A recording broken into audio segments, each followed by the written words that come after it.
गरीब किसान शंकर की प्रेरणादायक कहानी। गांव के एक छोटे से कोने में रहने वाला शंकर बहुत ही गरीब किसान था। उसके पास बस आधा एकड़ जमीन, एक टूटी सी झोपड़ी और बूढ़ी माँ थी। पिता का देहांत बचपन में ही हो गया था, इसलिए खेती बाड़ी और घर की सारी जिम्मेदारी उसी के कंधों पर आ गई। शुरुआत कठिनाइयों से। बारिश कभी समय पर नहीं होती, कभी सूखा पड़ता तो कभी फसल बर्बाद हो जाती। शंकर कर्ज में डूबता जा रहा था। गांव वाले भी कहते, इस जमीन पर कुछ नहीं होगा, शहर चला जा। लेकिन शंकर का मन खेत, मिट्टी और अपनी माँ से जुड़ा था। उसने ठान लिया कि चाहे हालात कितने भी बुरे हों, हार नहीं मानेगा। नई सोच, नई राह। एक दिन किसान मेले में जाकर उसने सीखा कि कम जमीन में भी अच्छी फसल ली जा सकती है, अगर सही तकनीक और मेहनत हो। शंकर ने सब्जियां, फूल और जैविक खेती शुरू की। उसने रासायनिक खाद छोड़कर गोबर की खाद बनाई। बारिश के पानी को बचाने के लिए छोटा सा तालाब तैयार किया और घर घर जाकर अपनी सब्जियां बेचने लगा।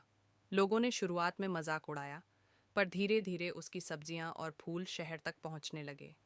पहली सफलता, एक साल उसकी सूरजमुखी की खेती खूब फली फूली। उसने कर्ज चुकाया और माँ के लिए पक्की छत वाला छोटा सा घर बनाया। वही लोग जो हंसा करते थे, अब उससे सलाह लेने आने लगे। दिल का बड़ा, सपनों का सच्चा। सफलता मिलते ही शंकर घमंड नहीं करता। उसने गांव के बच्चों के लिए शाम की पढ़ाई का छोटा सा कमरा बनवाया। जो किसान गरीब थे उन्हें बीज और खाद उधार देता और कहता, हम सब साथ बढ़ेंगे तभी सच में गांव बदलेगा। गांव की पहचान बना शंकर। अब शंकर का खेत एक मिसाल बन चुका है। राज्य स्तर पर उसे सर्वश्रेष्ठ प्रगतिशील किसान का पुरस्कार मिला। गांव के लोग गर्व से कहते, वो शंकर है जिसने मिट्टी से सोना उगाकर दिखा दिया। प्रेरणा क्या मिलती है इस कहानी से? गरीबी कभी बाधा नहीं होती, हिम्मत की कमी होती है। नई सोच और मेहनत से छोटी जमीन भी बड़ी बन सकती है। सच्ची सफलता वही है जो खुद के साथ दूसरों का भला भी करे। नई सुबह, नए इरादे। अब शंकर सिर्फ एक किसान नहीं था, बल्कि गांव की उम्मीद बन चुका था। खेतों में हरियाली थी, माँ की आंखों में सुकून और गांव वालों के मन में भरोसा। पर शंकर जानता था, सफलता की राह में हर मोड़ आसान नहीं होता। नया संघर्ष, आसमान से आई मुसीबत। अगले साल अचानक तेज बारिश और तूफान ने सब उजाड़ दिया। शंकर के बनाए तालाब की दीवार टूट गई, आधी फसल पानी में बह गई। कुछ किसानों ने फिर से कर्ज लेना शुरू कर दिया। गांव वालों ने कहा, अब क्या होगा शंकर, फिर सब खत्म हो गया। शंकर ने शांत स्वर में कहा, मिट्टी गीली हुई है, बर्बाद नहीं, फिर से बीज बोएंगे। लोगों का साथ। पहली बार पूरा गांव एकजुट। शंकर ने सबको इकट्ठा किया और बोला, अगर हम सब मिलकर काम करेंगे तो हमारा गांव कभी हार नहीं सकता। फिर क्या था? सबने मिलकर तालाब फिर से बनाया, टूटे खेतों को समतल किया। महिलाओं ने घर पर जैविक खाद बनानी शुरू की। युवाओं ने बाजार जाकर सब्जियों का सीधा ठेला लगाना शुरू किया। जमीन नहीं, सोच बड़ी होती है। शंकर ने इस बार खेती के साथ साथ मशरूम, शहद पालन और चंदन के पेड़ भी लगाए। उसने सरकारी कृषि विभाग से ट्रेनिंग ली और गांव के नौजवानों को सिखाया। माँ ने मुस्कुराते हुए कहा, तू सिर्फ खेत नहीं जोत रहा शंकर, लोगों की किस्मत जोत रहा है। नई परीक्षा, माँ की तबीयत और शहर का सफ़र। एक दिन माँ की तबीयत अचानक बिगड़ गई। शंकर उन्हें शहर के अस्पताल ले गया। वहाँ इलाज का खर्च सुनकर उसके पास पैसे कम पड़ गए, लेकिन पूरे गांव ने पैसे मिलाकर दिए और कहा, आज तक तू हमारे लिए खड़ा रहा, आज हम तेरे लिए हैं। कुछ दिनों बाद माँ ठीक हो गईं। अस्पताल से लौटकर उन्होंने कहा, सच्ची खेती खेत की नहीं, रिश्तों की होती है। गांव को मिला सम्मान। कुछ महीने बाद गांव पूरी तरह बदल चुका था। खेतों में फसलें, किसानों के चेहरों पर मुस्कान, गरीबों के घरों में रोशनी। जिला अधिकारी खुद गांव आए और बोले, यह सिर्फ गांव नहीं, एक आदर्श है और इसका श्रेय जाता है किसान शंकर को। शंकर को राज्य स्तरीय उत्कृष्ट किसान का पुरस्कार दिया गया और सरकार ने उसके गांव को मॉडल विलेज घोषित कर दिया। शंकर का सपना। पुरस्कार लेकर मंच से उतरते समय उसने कहा, मैं किसान हूँ, धनी बनने नहीं, धरती को धनवान बनाने निकला हूँ। जब तक किसी के घर चूल्हा खाली रहेगा, मेरा सपना पूरा नहीं होगा। अब आगे क्या? क्या आप चाहते हैं कि एक प्रेम कहानी भी जुड़ जाए इस कहानी में? शंकर और एक गांव की लड़की अध्यापिका। दो, शंकर विदेश जाकर अपने गांव का नाम आगे बढ़ाए। तीन, या कहानी को फिल्मी स्क्रिप्ट के रूप में डायलॉग के साथ बनाऊं? शंकर की कहानी भाग 3। नई राह, नया मोड़। गांव में नई रोशनी, पर दिल में एक खालीपन। शंकर का गांव अब खुशहाल था। खेत हरियाले, लोग आत्मनिर्भर, बच्चे पढ़ाई कर रहे थे। लेकिन इन सब के बीच शंकर के मन में एक सवाल उठता। क्या अब मेरी जिंदगी सिर्फ खेत और जिम्मेदारियों तक सीमित रह जाएगी? गांव में नई अध्यापिका सुमन का आगमन। सरकार ने गांव में एक छोटा स्कूल खोला। वहीं आई शहर से पढ़ी लिखी, सादगी भरी एक युवती, सुमन। वह बच्चों को पढ़ाने के साथ साथ शाम को गांव की औरतों को भी लिखना पढ़ना सिखाती। शंकर दूर से देखता और सोचता, जिसे सिर्फ खेतों का संसार पता है, वो इस किताबों वाली दुनिया को कैसे समझे। एक दिन सुमन ने शंकर से कहा, आपने खेतों को जीना सिखाया, मैं बच्चों को सपने देखना सिखाऊंगी। शंकर मुस्कुराया, अगर खेत बोना कला है तो सपने बोना भी खेती ही है। एक अनकहा रिश्ता धीरे धीरे दोनों में आदर और स्नेह गहराता गया। सुमन बच्चों को पढ़ाती, शंकर खेतों में मदद करता। दोनों धार्मिक मेले, गांव के समारोहों और किसान सभाओं में साथ दिखाई देने लगे। पर शंकर के दिल में डर था। मैं एक गरीब किसान हूँ, वो पढ़ी लिखी शहर की लड़की। क्या हमारा रिश्ता संभव है? अचानक आई आंधी, फिर से परीक्षा। गांव में अचानक बाजार में सब्जियों का दाम गिर गया। किसान परेशान हो गए। शंकर के सामने फिर संकट था। लोग बोले, अब क्या करें? शंकर बोला, अगर खेत का अन्न नहीं बिकेगा तो हम उसे खुद बेचना सीखेंगे। बिचौलियों का रास्ता बंद। उसने गांव के युवाओं की मदद से शहर में सीधा शंकर किसान मंडी नाम का छोटा स्टॉल शुरू किया। वहां सीधे गांव वालों की सब्जियां और फल बिकने लगे। धीरे धीरे कमाई बढ़ने लगी। सुमन ने शंकर से कहा, तुम सिर्फ जमीन के नहीं, दिमाग के भी किसान हो।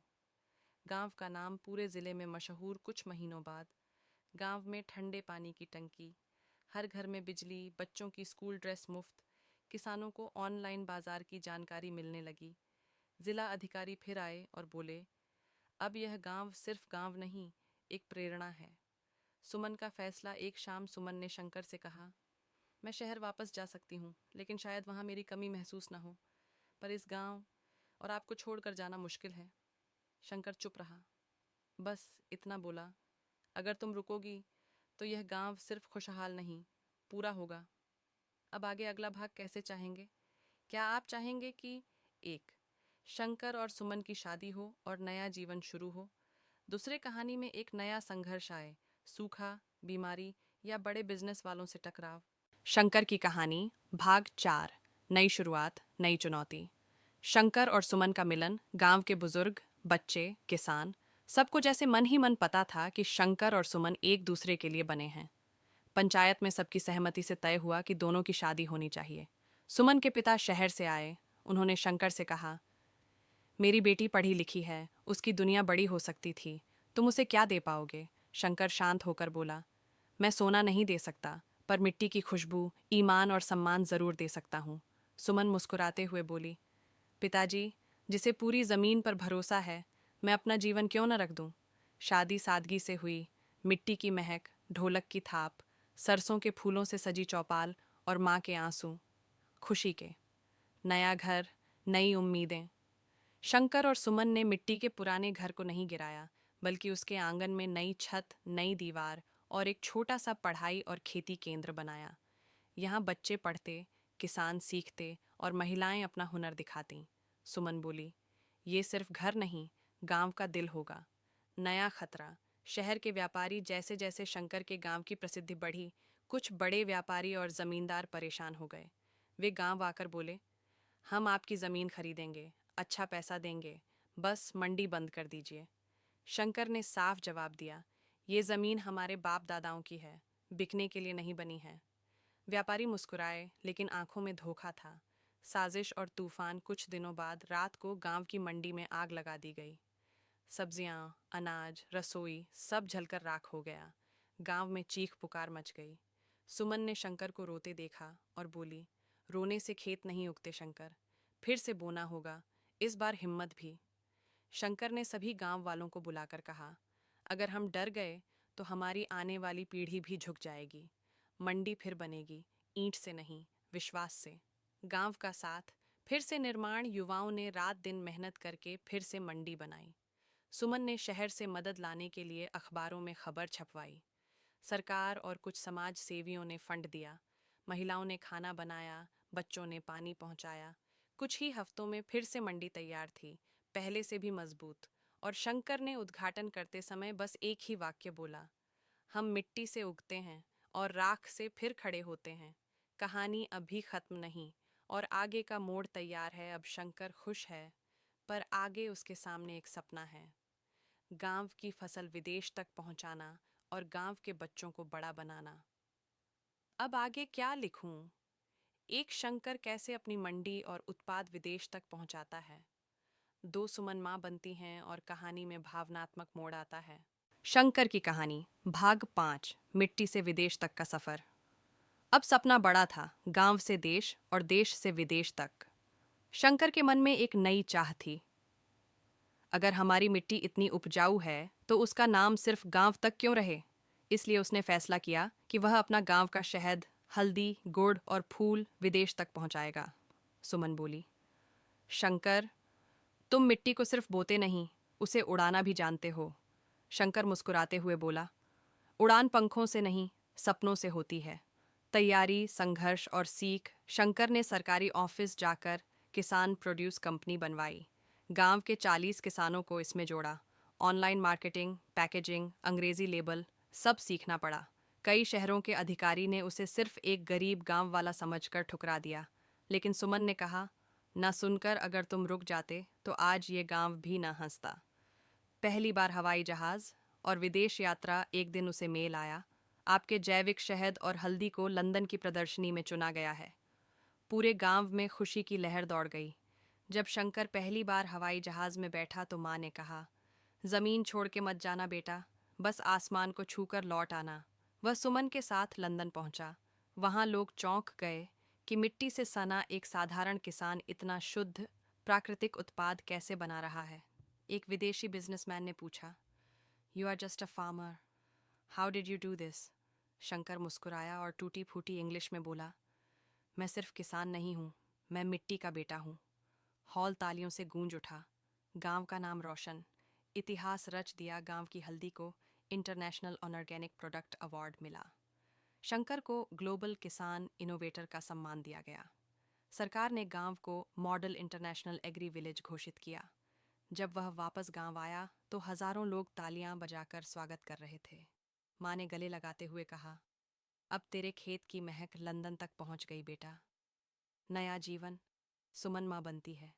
कुछ महीनों बाद सुमन ने शंकर को खुशखबरी दी, तुम्हारे घर एक नए जीवन की दस्तक आने वाली है। शंकर की आंखों में चमक, हाथों में मिट्टी और दिल में शांति थी। उसने खेत की ओर देखते हुए कहा, अब इस मिट्टी की खुशबू को अपने बच्चे तक पहुंचाना है। लेकिन कहानी में एक तूफान अभी बाकी है।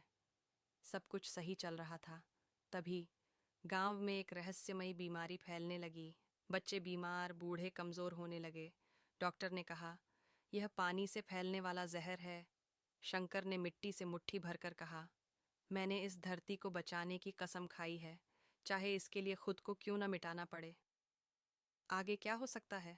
क्या आप चाहेंगे कि 1. शंकर इस बीमारी की जड़ तक पहुंचे और गांव को बचाए? 2.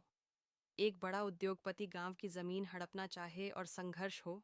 शंकर की कहानी, भाग 6, धरती की पुकार, सबसे बड़ा संघर्ष। गांव पर खतरा, रहस्यमयी बीमारी। गांव में अचानक कई लोग बीमार पड़ने लगे। बच्चों को बुखार, बुजुर्गों की सांसें भारी। खेतों की मिट्टी भी पहले जैसी उपजाऊ नहीं रही। डॉक्टरों ने जांच के बाद कहा, ये बीमारी पानी और मिट्टी दोनों से फैल रही है। किसी ने जमीन में केमिकल झड़ डाला है। पूरे गांव में एक ही नाम लिया जा रहा था, वो शहर वाले व्यापारी जिनको शंकर ने जमीन बेचने से मना किया था। शंकर का दर्द और गुस्सा। शंकर ने खेत की मुट्ठी उठाई और कहा, जिस मिट्टी ने हमें जीवन दिया उस पर किसी ने वार किया है। अब ये सिर्फ बीमारी नहीं, जंग है। सुमन ने उसका हाथ पकड़कर कहा, गुस्से से नहीं, बुद्धि से लड़ना, यही तुम्हारी असली ताकत है। सच की तलाश। केमिकल का राज। शंकर ने मिट्टी और पानी के सैंपल शहर की लैब में जांच के लिए भेजे। रिपोर्ट में साबित हुआ, किसी ने जानबूझकर जहरीला केमिकल नाले के पानी में छोड़ा है, जो खेतों तक पहुंचा। पीछे था एक बड़ा उद्योगपति विक्रम मल्होत्रा जो यहाँ फैक्ट्री बनाना चाहता था। विक्रम ने कहा, जमीन बेच दो शंकर, वरना ये गांव भविष्य नहीं देख पाएगा। शंकर शांत पर दृढ़ स्वर में बोला, हम खेत बेचते नहीं, उगाते हैं। मिट्टी को जहर देकर नहीं, प्यार देकर जीते हैं। कानून की लड़ाई। गांव बनाम उद्योगपति सभी के मना करने के बावजूद शंकर ने कोर्ट का दरवाजा खटखटाया। गांव की औरतों ने अपने गहने दान दिए। बुजुर्गों ने कहा, तू खेत बचाएगा, हम तेरे साथ हैं। सुमन ने वकीलों से बात की, सबूत जुटाए। कोर्ट में विक्रम के वकील बोले, ये अनपढ़ किसान क्या समझेगा जमीन के कागज। शंकर ने जवाब दिया, कागज पर लकीरें होती हैं, मिट्टी पर इतिहास लिखा जाता है। जीत। लेकिन बलिदान के साथ महीनों की लड़ाई के बाद कोर्ट का फैसला आया। फैक्ट्री की योजना रद्द, कंपनी पर जुर्माना और गांव को मुआवजा। गांव की जमीन ग्रीन जोन घोषित। यहाँ अब कोई प्रदूषणकारी उद्योग नहीं लग सकता। सभी खुश हुए, पर इसी वक्त सुमन की तबीयत अचानक बिगड़ गई। वह अस्पताल में थी। डॉक्टर बोले, शरीर कमजोर है, लेकिन माँ और बच्चा सुरक्षित हैं। शंकर की आंखों में आंसू थे। उसने सुमन का हाथ पकड़कर कहा, तुम ही तो मेरी असली ताकत हो। गांव बच गया, अब तुम ठीक हो जाओ। नया जन्म, नई उम्मीद। कुछ दिनों बाद सुमन ने एक बेटे को जन्म दिया। माँ ने बच्चे को गोद में लेकर कहा, इसका नाम क्या रखोगे शंकर। शंकर बोला, आशा, क्योंकि ये बच्चा नहीं, हमारे कल की उम्मीद है। अब आगे क्या आप चाहेंगे कि कहानी का अगला भाग हो। एक, शंकर अपने बेटे आशा को बड़ा करके पढ़ाई और खेती दोनों सिखाए। दो, गांव में स्कूल, अस्पताल और कॉलेज बने। शंकर की कहानी भाग 7। नई पीढ़ी, नई सोच। आशा। अब सपना नहीं, हकीकत था। शंकर और सुमन का बेटा आशा आंखों में चमक और दिल में मिट्टी की खुशबू लेकर बड़ा होने लगा। वो खेतों में मिट्टी से खेलता, गायों को चारा डालता और रात को माँ से कहानी सुनता, कैसे उसके पिता ने मिट्टी बचाई थी। एक दिन आशा ने पूछा, बाबा, मिट्टी इतनी कीमती क्यों होती है। शंकर ने मुस्कुराकर जवाब दिया, क्योंकि यही हमें जन्म देती है, यही हमें जीवन देती है और एक दिन हमें इसी में सुला देती है। शिक्षा प्लस खेती, नया भविष्य। सुमन ने गांव में एक बड़ा स्कूल खुलवाया, मिट्टी विद्यालय, जहां बच्चों को किताबों के साथ खेती, विज्ञान और नैतिकता भी सिखाई जाती। आशा पढ़ाई में तेज, पर दिल से किसान था। सुबह खेत में हल चलाना सीखता, दोपहर स्कूल में पढ़ता, रात को कंप्यूटर पर खेती की नई तकनीकें देखता। शंकर ने कहा, कलम और हल दोनों ज़रूरी हैं। एक दिमाग चलाता है और दूसरा ज़मीन। गांव अब गांव नहीं, एक मॉडल मिनी सिटी था। स्कूल, छोटा अस्पताल, इंटरनेट सेंटर, जैविक खाद का प्लांट, किसानों की अपनी मंडी, अब ऑनलाइन भी। बारिश के पानी का बड़ा संग्रह, तालाब, गांव के बाहर बोर्ड लगा था, स्वागत है शंकर ग्राम, आदर्श कृषि गांव। आशा का नया सपना, दुनिया को भारतीय मिट्टी दिखाना। 17 साल का आशा बोला, पिताजी, आपने गांव को देश तक पहुंचाया, अब मैं इसे दुनिया तक ले जाऊंगा। शंकर हंसकर बोले, पहले खुद को बना, फिर दुनिया को बताना कि तू कौन है। सुमन ने बेटे के माथे पर हाथ रखकर कहा, जा, लेकिन जहां जाए अपने गांव की खुशबू साथ ले जाना। आशा शहर और फिर विदेश पढ़ने जाता है। आशा ने एग्रीकल्चर साइंस और बिजनेस मैनेजमेंट में स्कॉलरशिप हासिल की। वह गया दिल्ली, फिर जापान और फिर नीदरलैंड, जहां खेती सबसे आधुनिक मानी जाती है। वहां उसने सीखा बिना मिट्टी की खेती, हाइड्रोपोनिक्स, सोलर से चलने वाले पानी के पंप, ड्रोन से फसल की जांच, मोबाइल से खेतों की नमी मापना। वह हर रात ऑनलाइन वीडियो कॉल पर शंकर को बताता, बाबा, यहाँ खेत में पानी मशीन से जाता है। शंकर हंसते, अच्छा है, पर जरा ये भी सिखा देना कि मिट्टी से रिश्ता कैसे जोड़े रहते हैं। एक और तूफान। शंकर बीमार, आशा विदेश में था। तभी खबर आई, शंकर बीमार है और डॉक्टर ने आराम की सलाह दी है। सुमन रोते हुए बोली, शंकर अब पहले जैसा नहीं रहा, लेकिन वो नहीं चाहता कि तू वापस आए। आशा ने टिकट रद्द किया और बोला, अगर गाड़ियां गांव की सड़कों पर दौड़ सकती हैं तो बेटा अपने पिता की खातिर उड़ान रोक सकता है। वह गांव लौट आया। पिता पुत्र की सबसे प्यारी बातचीत, रात को खेत में दोनों बैठे। शंकर ने कहा, आशा, अब इस गांव की जिम्मेदारी तेरी है। आशा बोला, बाबा, आप जहां ले गए मैं वहां से आगे ले जाऊंगा, लेकिन आप मेरे साथ रहना। शंकर मुस्कुराए। मैं भले ही न रहूं, लेकिन मेरी मिट्टी रहेगी। उसे धोखा मत देना। अब आगे क्या लिखूं? क्या आप चाहोगे कि एक, आशा गांव वापस आकर नई तकनीकों से खेती का आधुनिक युग शुरू करे। दूसरी कहानी में बड़े कॉरपोरेट या राजनीतिक टकराव आए। शंकर, एक गरीब किसान की कहानी का अंत शंकर की मेहनत, संघर्ष और सच्ची लगन ने उसके जीवन को उस मोड़ पर पहुंचा दिया था जहां से लौटकर गरीबी की राह दिखाई नहीं देती थी। अब उसके खेतों में सुनहरी फसल लहराती थी। गांव के लोग उसे सम्मान से शंकर भैया कहकर बुलाते थे और उसकी बातें सिर्फ खेती तक सीमित नहीं थीं, बल्कि भविष्य और विकास की बात करती थीं। एक दिन पंचायत भवन में गांव के बुजुर्गों ने कहा, शंकर, तूने सिर्फ अपनी किस्मत नहीं बदली, तूने पूरे गांव को रास्ता दिखाया है। शंकर ने मुस्कुराकर जवाब दिया, अगर सब साथ हों तो मिट्टी भी सोना बन जाती है। शंकर का सपना पूरा हुआ। गांव का विकास उसने गांव में किसान प्रशिक्षण केंद्र शुरू करवाया, जहां नई तकनीक और आधुनिक खेती सिखाई जाती थी। खेतों में ड्रिप इरिगेशन और सोलर पंप लगाए गए ताकि पानी की कमी किसी किसान का सपना न रोक सके। गांव की बेटियों के लिए एक छोटा स्कूल और पुस्तकालय भी बनवाया गया। शंकर ने अपनी पत्नी राधा के साथ मिलकर गांव की औरतों को स्वयं सहायता समूह से जोड़कर कमाने और आत्मनिर्भर बनने की राह दी। शंकर के जीवन का भावुक मोड़। एक शाम शंकर अपने पिता की पुरानी खाट के पास बैठा था। बूढ़े पिता ने उसकी पीठ पर हाथ रखते हुए कहा, बेटा, हमारे सपने तूने पूरे कर दिए, अब मुझे कोई चिंता नहीं। शंकर की आंखों में आंसू थे, लेकिन दिल में गर्व भी। वह बोला, बाबा, यह सब आपकी सीख और माँ की दुआओं का फल है। कहानी का सुंदर समापन। कुछ साल बाद शंकर को जिला स्तर पर सर्वश्रेष्ठ किसान पुरस्कार मिला।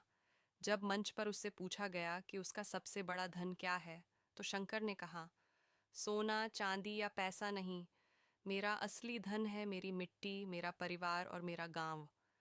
ताली की गड़गड़ाहट के बीच शंकर ने आसमान की तरफ देखा, मानो कह रहा हो, मैंने कर दिखाया, अब कोई किसान गरीब नहीं रहेगा। संदेश, मॉरल ऑफ द स्टोरी, मेहनत और धैर्य से बड़ी दीवार भी गिरती है। सपने पूरे होते हैं, बस दिल से कोशिश करनी होती है। असली अमीरी धन से नहीं, संस्कार और सेवा से होती है।